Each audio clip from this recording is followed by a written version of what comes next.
नमस्कार दोस्तों, मेरा नाम है प्रदीप और आप सुन रहे हैं स्कैरी प्रदीप। आज की कहानी एक फोटोग्राफर नकुल की है, जिसे रहस्यमय और डरावनी जगहों की तस्वीरें खींचने का शौक था। वह हर वीकेंड किसी सुनसान जगह पर जाकर रात भर फोटोग्राफी करता था। एक दिन उसने एक गांव के पास बने पुराने मंदिर के बारे में सुना। लोग कहते थे कि वहां रात में साया नाम की एक रहस्यमयी छाया घूमती है। जिसने भी उसे देख लिया वह उसकी गिरफ्त में आ जाता है। नकुल ने इसे बस एक अफवाह मान लिया और वहां जाने का प्लान बना लिया। रात के करीब 11 बजे नकुल अपनी कैमरा किट लेकर मंदिर पहुंचा। चारों तरफ घना जंगल था, ठंडी हवा चल रही थी और सब कुछ सुनसान था। जैसे ही वह मंदिर के पास पहुंचा, उसकी कैमरा लाइट बार बार बंद हो रही थी। उसने सोचा कि बैटरी खत्म हो रही है और काम शुरू कर दिया। कुछ देर बाद नकुल ने महसूस किया कि मंदिर के पीछे कुछ हलचल हुई है। उसने मुड़कर देखा, लेकिन वहां कुछ नहीं था। उसने कैमरे का व्यू फाइंडर देखा तो उसमें एक परछाई नजर आई। वह इंसान जैसी थी,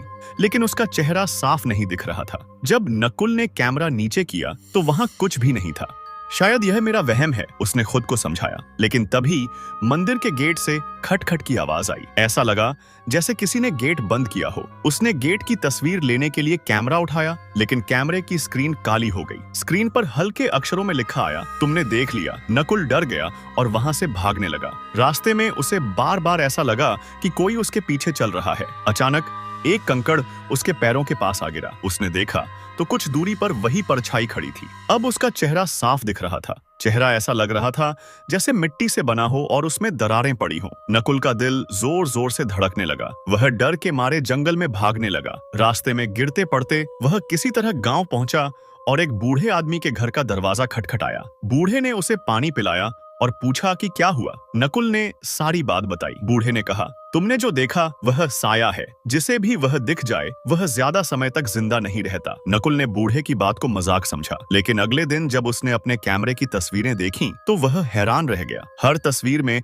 वही साया उसके आसपास नजर आ रही थी। उस दिन के बाद नकुल की हालत खराब होने लगी। उसे हर जगह वह साया नजर आने लगी। एक रात नकुल ने अपने कमरे की लाइट बंद करके खुद को समझाने की कोशिश की कि यह सब उसका भ्रम है। लेकिन जैसे ही उसने लाइट ऑन की, वही साया उसके सामने खड़ी थी। नकुल चीख भी नहीं पाया। साया ने धीरे धीरे अपना टूटा फूटा चेहरा उसकी ओर बढ़ाया और कमरे की लाइट फिर से बंद हो गई। उस दिन के बाद नकुल को किसी ने नहीं देखा। गांव के जंगल में उसकी कैमरा किट और कपड़े मिले। लोग कहते हैं कि वह अब साया का हिस्सा बन चुका है। तो दोस्तों, यह थी आज की कहानी। अगर आपको यह पसंद आई हो तो चैनल को सब्सक्राइब जरूर करें। अगली बार फिर मिलेंगे एक नई और डरावनी कहानी के साथ।